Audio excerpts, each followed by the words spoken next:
같이 봉독합니다. 그때 서기관과 바리새인 중 몇 사람이 말하되 선생님이여 우리에게 표적 보여주시기를 원하나이다.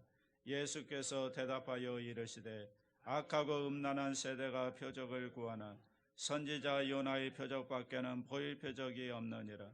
요나가 밤낮 사흘 동안 큰 물고기 뱃속에 있었던 것 같이 인자도 밤낮 사흘 동안 땅속에 있으리라. 심판때에 니느웨 사람들이 일어나 이 세대 사람을 정죄하리니 이는 그들이 요나의 전도를 듣고 회개하였음이거니와 요나보다 더 큰 이가 여기 있으며 심판때에 남방 여왕이 일어나 이 세대 사람을 정죄하리니 이는 그가 솔로몬의 지혜로운 말을 들으려고 땅끝에서 왔음이거니와 솔로몬보다 더 큰 이가 여기 있느니라. 더러운 귀신이 사람에게서 나갔을 때 물 없는 곳으로 다니며 쉬기를 구하되 쉴 곳을 얻지 못하고 이에 이르되 내가 나온 내 집으로 돌아가리라 하고 와보니 그 집이 비고 청소되고 수리되었거늘 이에 가서 저보다 더 악한 귀신 7을 데리고 들어가서 가하니 그 사람의 나중 형편이 전보다 더욱 심하게 되느니라. 이 악한 세대가 또한 이렇게 되리라. 아멘. 제목을 따라합니다. 요나의 표적. 네. 프랑스의 철학자 파스칼은 이렇게 말을 했습니다. 세상에는 세 종류의 사람이 있다. 첫째, 하나님을 찾고 만난 사람. 둘째, 하나님을 찾았으나 만나지 못한 사람.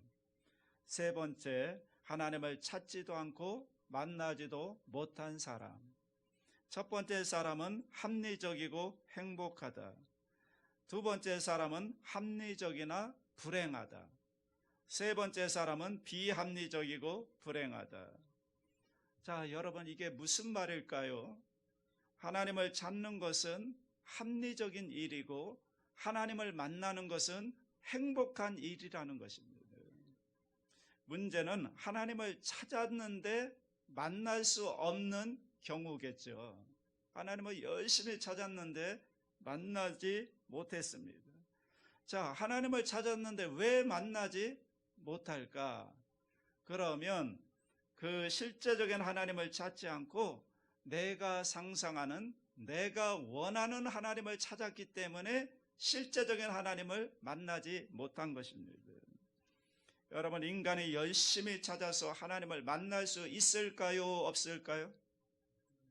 네? 내 힘으로 하나님을 열심히 찾아서 하나님 만날 수 있어요? 없어요? 없습니다. 왜냐하면 우리는 땅에 있고 하나님은 저 하늘 높은 곳에 계시기 때문에. 그런데 중요한 것은 내가 하나님을 찾을 때 하나님은 우리를 만나 주신다는 것입니다. 이게 신비죠. 아니, 더 정확하게 말한다면 내가 하나님을 찾을 때, 하나님을 향하여 내 마음을 활짝 열었을 때, 그때 비로소 이미 나를 찾고 계시는 하나님을 만날 수가 있다는 것입니다. 이게 진실한 것입니다. 여러분, 우리는 지난 시간에 먼저 강한 자를 결박하라고 말씀을 나누었습니다. 귀신 들려서 눈 멀고 말 못하는 병자를 예수님이 고쳐주시자 많은 사람들이 기뻐했습니다. 그런데 서기관과 바리새인들은 바알세불의 힘을 빌어서 저 병자를 예수님이 고쳤다고 모함을 했습니다. 그러자 예수님은 분쟁하면 서지 못한다고 말씀하시면서 먼저 강한 자를 결박해야 한다, 이렇게 말씀하셨습니다. 왜 예수님이 이런 말씀을 하셨는가 하면 지금 어떤 사람이 귀신 들려서 귀신이 그를 점령하고 여러분 사로잡고 있습니다. 이제 예수님께서 그 결박을 푸시고 그를 자유케 하고 그리고 건강하게 만들려고 하는 것입니다. 그러나 이미 점령한 자가 볼 때는 자기가 점령하고 있는 것을 강도가 와서 빼앗아 가는 것이기 때문에 예수님을 강도로 비유를 한 것입니다. 이런 말이죠. 나는 바알세불이 아니다. 사탄이 강한 것 같지만 나는 사탄보다 더 강하여 그를 결박했다. 그래서 묶인 자를 자유케 하는 진정한 메시아, 내가 구원자다. 이런 선언이 되는 것입니다.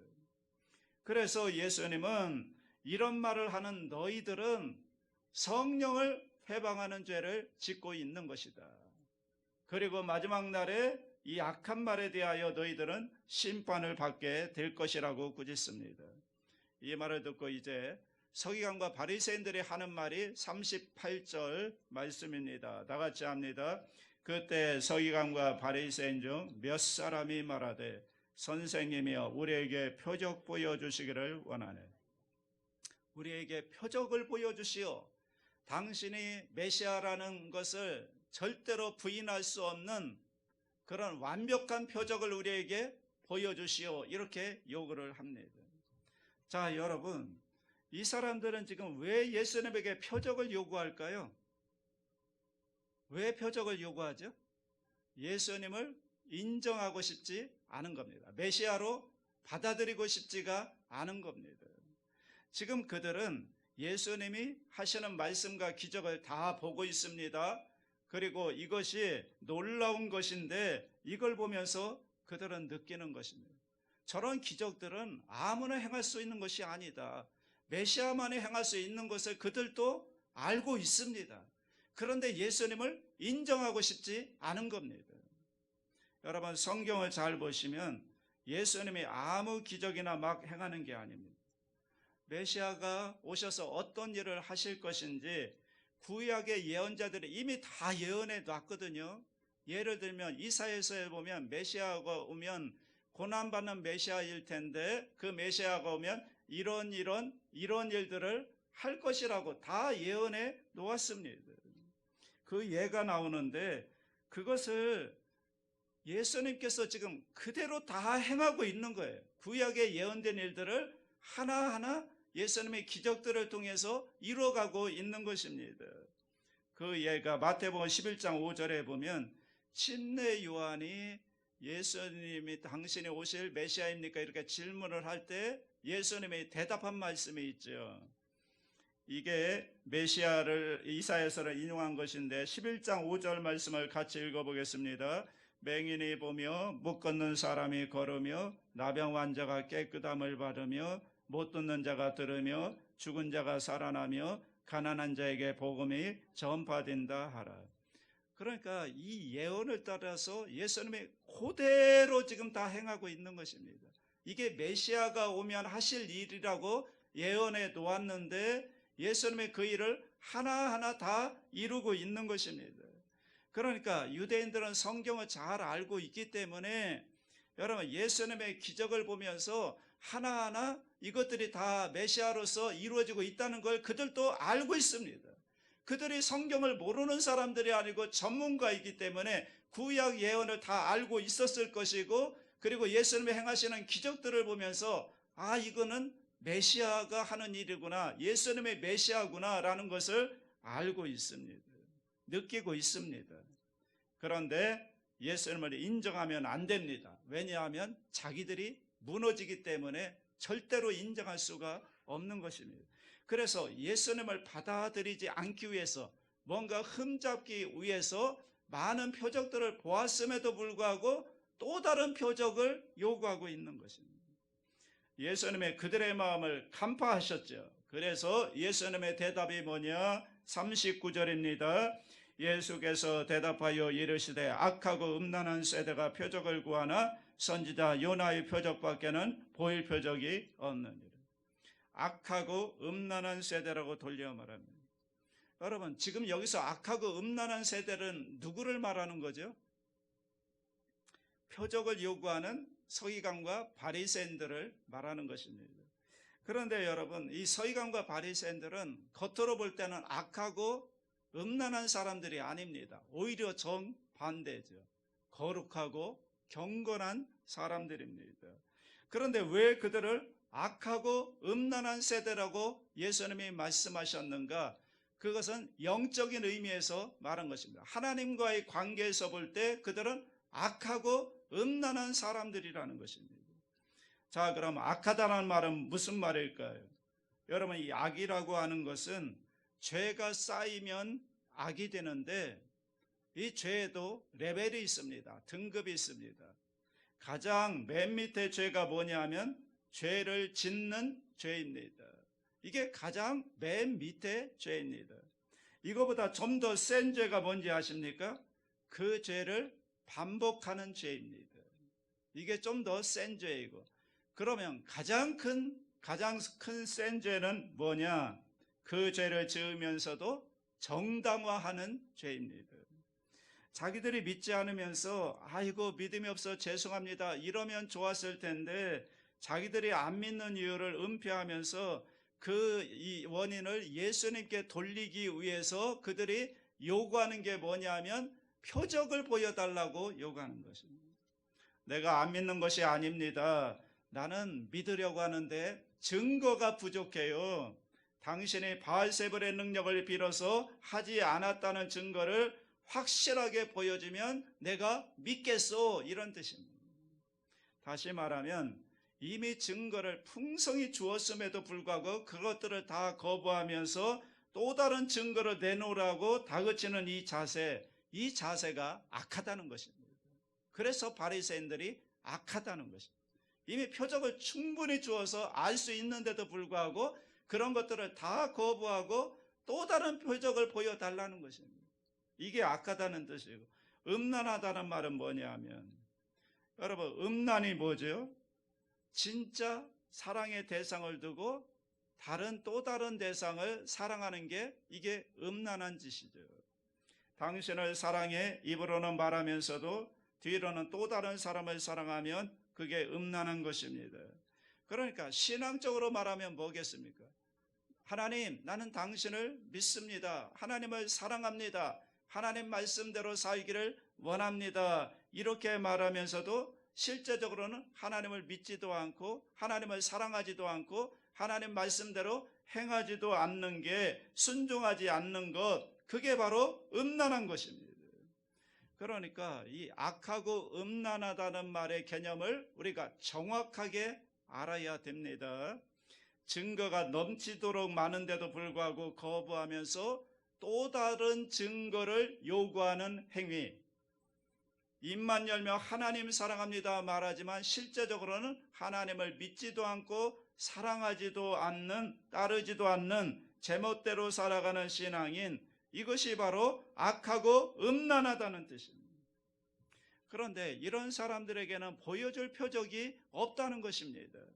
이 말은 예수님이 내가 너에게 표적을 보여주지 않겠다 이런 뜻이 아니라, 이런 마음을 가지고 있다면 내가 어떤 표적을 보여줘도 표적으로 받아들이지 않을 테니까 이제 너희들은 더 이상의 표적을 볼 수가 없을 거다, 그런 심판의 말씀인 것입니다. 자, 여러분 이제 표적 얘기가 나왔으니까 한번 물어봅시다. 하나님은 우리에게 얼마만큼의 표적을 보여주실까요? 내가 원하는 만큼, 원하는 대로 표적을 다 보여주실까요? 아닙니다.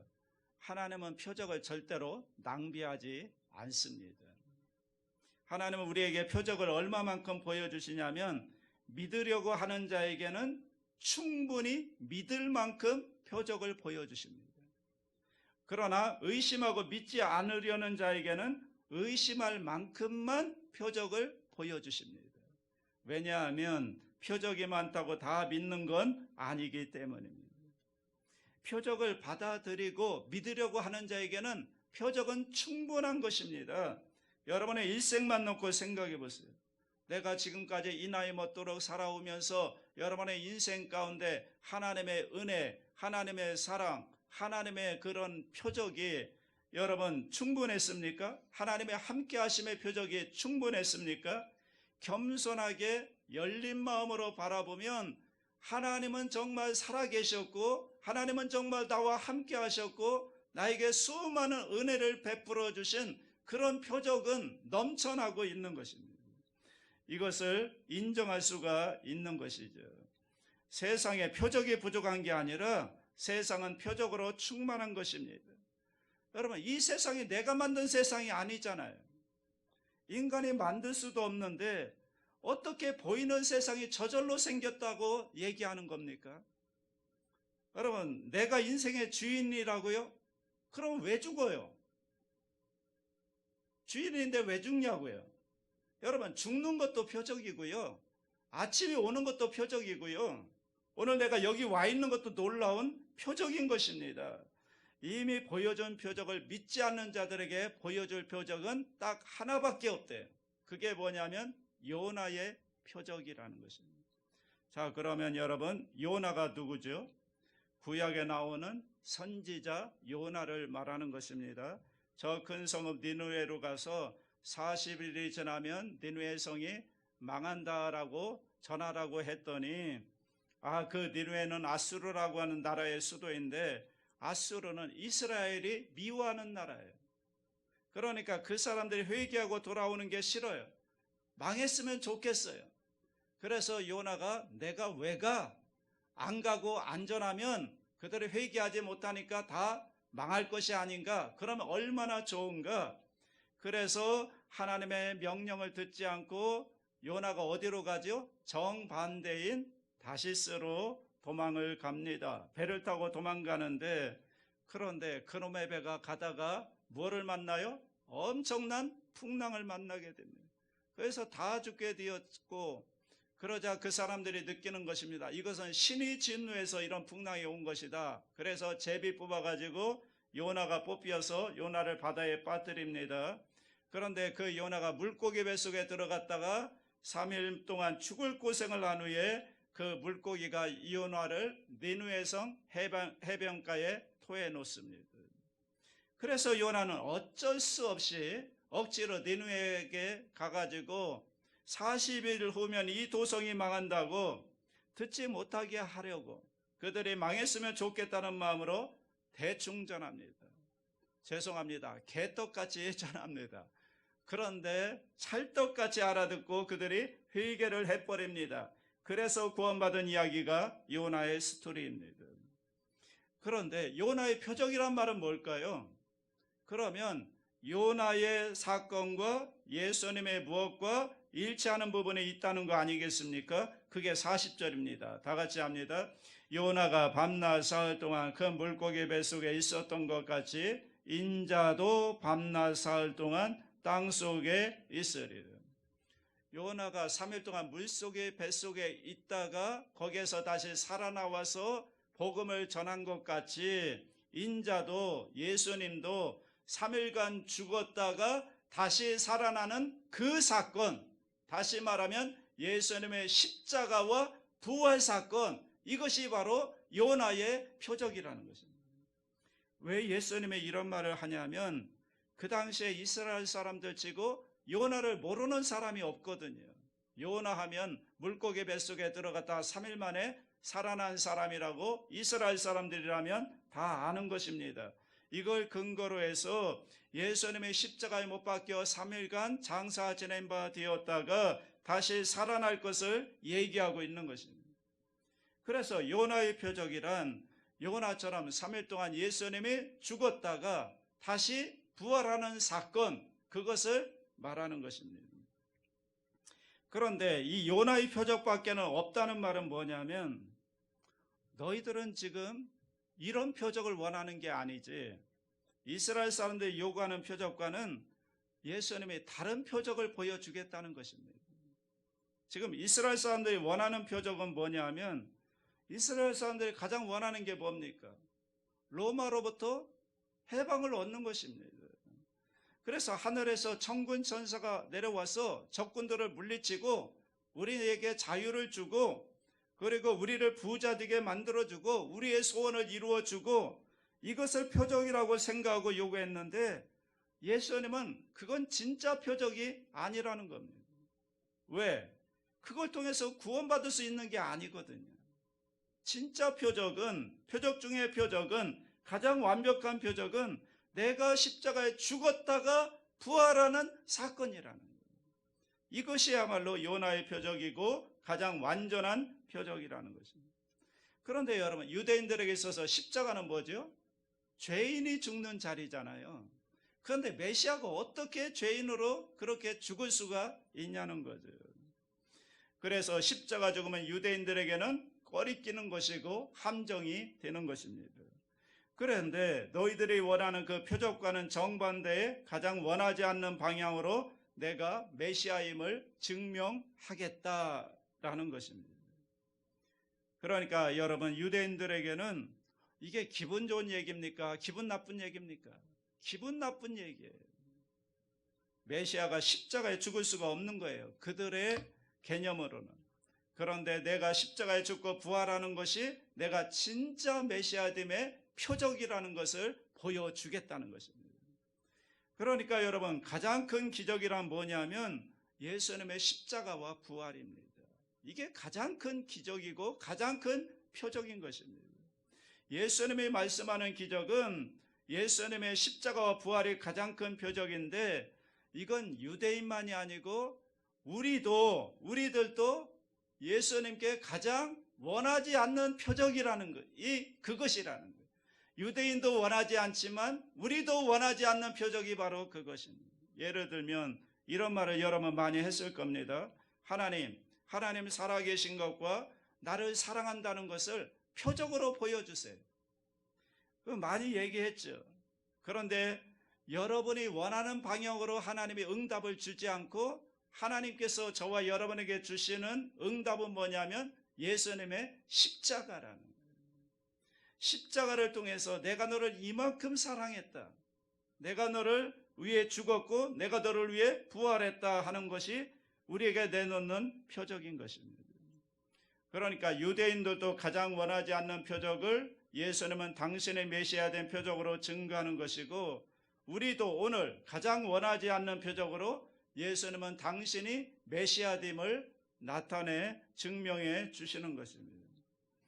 이걸 여러분도 개인적으로 적용해 보면 아주 놀라운 것인데, 만약에 어떤 사람이 여러분에게 당신이 예수님을 잘 믿는 진정한 크리스찬임을 그 표적을 나에게 보여주시오 라고 한다면 여러분은 어떤 표적을 보여주시겠습니까? 당신의 진정한 크리스찬이라는 것을 나타낼 수 있는 그 표적을 나에게 보여주시오. 뭘로 보여주겠습니까? 딱 하나밖에 없어요. 내가 십자가에 죽고 부활하는 일밖에 없는 것입니다. 예수님의 십자가를 바라보면서 내가 기꺼이 그 십자가를 내가 지는 것, 그리고 예수님의 부활을 바라보면서 즐거운 마음으로 십자가를 지는 것, 여러분, 그것만이 내가 참된 그리스도임을 증거할 수 있는 표적이 되는 것입니다. 그러니까 이 표적은 뭐냐 하면 내가 제일 원하지 않는 표적이죠. 자기가 죽고 싶은 사람이 누가 있어요? 그런데 십자가를 바라보며 내가 죽어야 돼요. 그래야 예수님이 나타나요. 그러나 그 표적만이 결국은 가장 완전한 내가 그리스도인이라는 것을 증명하는 표적이 되는 것입니다. 그렇다면 예수님의 십자가 부활이 가장 큰 기적이라면, 그러면 다른 표적들은 다 뭐냐는 거예요. 예수님의 십자가의 죽으심과 부활이 가장 큰 표적이라면 우리가 경험하는 다른 표적들은 뭐냐? 결국은 완전한 표적, 진정한 표적을 믿게 하는 수단의 도구에 불과한 거라는 거예요. 여러분, 지금까지 살아오면서 많은 은혜 경험하셨고 많은 복도 받았고 많은 기적도 체험했을 줄로 압니다.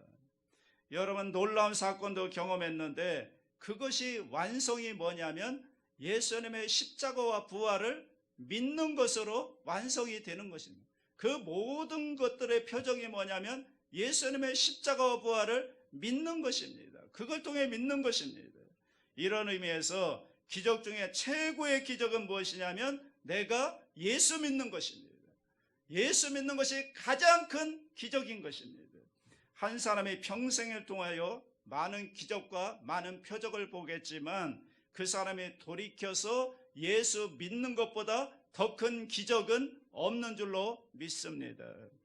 자, 예수님은 이제 이렇게 말씀하시는 후에 이 악하고 음란한 세대가 심판을 받게 될 건데 핑계거리가 없다는 겁니다. 그 말이 41절 42절인데 같이 한번 읽어봅시다. 심판 때에 니느웨 사람들이 일어나 이 세대 사람을 정죄하리니 이는 그들이 요나의 전도를 듣고 회개하였음이거니와 요나보다 더 큰 이가 여기 있으며 심판 때 남방 여왕이 일어나 이 세대 사람을 정죄하리니 이는 그가 솔로몬의 지혜로운 말을 들으려고 땅끝에서 왔음이거니와 솔로몬보다 더 큰 이가 여기 있느니라. 심판날이 되면 니느웨 사람들이 일어나서 너희들을 심판할 것이다. 왜냐하면 우리는 요나 선지자가 정말 설교 같지도 않은 설교, 정성도 하나도 없는 그런 설교를 듣고서도 회개하고 하나님께로 돌아왔는데, 너희들은 요나보다 더 큰 선지자인 예수님께서 직접 하는 메시아인 예수님이 전하는 그 기적을 직접 보고 그 말씀을 직접 들었음에도 불구하고 너희들이 그것을 거부했기 때문이다. 너희들은 심판받아 마땅하다. 그러고 또한 남방 여왕이 등장하죠. 이 남방 여왕은 스바 여왕입니다. 스바 여왕이 인생에 문제가 있을 때 지혜로운 솔로몬이 지혜롭다는 말을 듣고 그 솔로몬에게 달려 지혜를 들으려고 왔습니다. 와서 그걸 배우고 돌아갔습니다. 그 마지막 날에 스바 여왕이 너희들을 심판하리라. 나는 인생의 작은 문제를 풀기 위해서도 먼 길을 달려와서 그 솔로몬에게 지혜로운 말을 들었는데, 내가 왕임에도 불구하고 체면도 다 내려놓고 그 솔로몬에게 먼 길을 달려와서 그 지혜를 들었는데, 너희들은 솔로몬보다 더 큰 지혜의 극치이신 예수 그리스도, 그분의 말씀을 듣고 그분의 기적을 보면서도 그것을 거부했기 때문에 너희들은 심판받아 마땅하다는 거예요.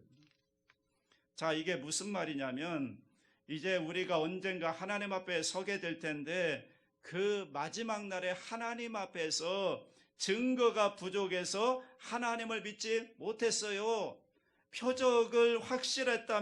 표적만 확실했다면 믿을 수 있었을 텐데라고 말할 수 없다는 거예요. 절대로 말할 수가 없다는 거예요. 왜냐하면 세상에 나보다 더 믿을 수 없는 상황, 더 희미한 표적을 가지고도 많은 사람들이, 믿은 사람들이 부지기수로 많다는 거예요. 그런데 너는 예수님의 복음을 직접 들었고 예수님의 기적을 눈으로 직접 보았음에도 불구하고 표적이 부족해서 못 믿었다? 변명할 수가 없다는, 이런 말 할 수가 없다는. 그러면서 예수님이 마지막으로 이 시대를 향하여 경고합니다. 표적 중에 표적인 예수님을 거부한 사람들은 어떻게 되겠느냐. 43절 45절 마지막으로 읽습니다. 더러운 귀신이 사람에게서 나갔을 때 물 없는 곳으로 다니며 쉬기를 구하되 쉴 곳을 얻지 못하고 이에 이르되 내가 나온 내 집으로 돌아가리라 하고 와보니 그 집이 비고 청소되고 수리되었거늘 이에 가서 저보다 더 악한 귀신 7을 데리고 들어가서 거하니 그 사람의 나중 형편이 전보다 더욱 심하게 되느니라. 이 악한 세대가 또한 이렇게 되리라. 여러분, 한 사람이 귀신 들렸다가 나왔습니다. 이 사람은 표적을 보았습니까? 못 보았습니까? 표적을 보았죠. 귀신을 쫓아내 죽었잖아요. 표적을 경험했습니다. 그래서 이제 귀신이 그 사람을 떠났는데, 그 귀신이 어디 가서 쉴까 찾아봤는데 쉴 곳이 없는 거예요. 찾지 못했어요. 그래서 옛집이 그리워 와보니 옛집이 어떻게 됐대요? 3가지 비어있고 청소되고 수리까지 되어 있다는 거예요. 좋아하고 귀신이 딱 들어와서 7귀신을 같이 데리고 들어와서 그 집에 진을 치고 살았다. 그래서 이 사람의 형편이, 나중 형편이 처음보다 더 나쁘게 되었다. 이것이 악하고 음란한 세대의 미래다. 그런 말입니다. 이해가 되시죠? 자, 여러분, 우리의 마음에 누가 계셔야 될까요? 예수님이 계셔야 되는 거예요. 그래야 마귀가 들어왔다가 예수님이 계시구나 하고 한 길로 왔다 7길로 도망갈 텐데, 우리 마음이 비어 있으면 안 된다는 거예요. 예수님의 중심에 와 계셔야 된다는 거예요. 그런데 우리 마음이 왜 텅 비게 되어 있느냐? 그들이 예수님을 거부했잖아요. 거부하니까 예수님이 계실 수가 없는 거죠. 그런데 그 텅 빈 마음은 가장 위험하다는 거예요. 그러니까 여러분, 우리가 기적을 경험하고 복을 많이 받고 무슨 표적을 많이 보고 병고침을 받고 성경을 잘 알고, 이거 다 소용없는 것입니다. 우리 마음에 예수님이 없으면, 우리 중심에 예수님이 없으면 우리 마음은 귀신의 놀이터가 된다는 거예요. 일곱 귀신이 들어와서 점령해서 전부 다 더 나쁘게 된다는 거예요. 그러니까 우리 마음은 둘 중에 하나입니다. 예수님이 우리 마음에 거하시든지 아니면 귀신이 들어와서 거하든지 둘 중에 하나입니다. 선택은 각자가 하는 것이고 마지막 표적인 예수님까지 거부하면 이렇게 된다는 거예요. 그러니까 우리가 살아가면서 뭐 기적을 경험하고 뭐 교회 다니면서 병 고침 받고 다 좋은데 그래봐야 예수님을 내 마음 중심에 모시지 않으면 그 마음은 뭐가 된다고요? 귀신의 소굴이 되고 만다는 것입니다. 다 필요 없다는 것입니다. 그러므로 오늘 여러분은 마음 중심에 예수님을 정말 내 인생의 주인으로 왕으로 하나님으로 모셔드리시기를 주님의 이름으로 축원합니다. 기도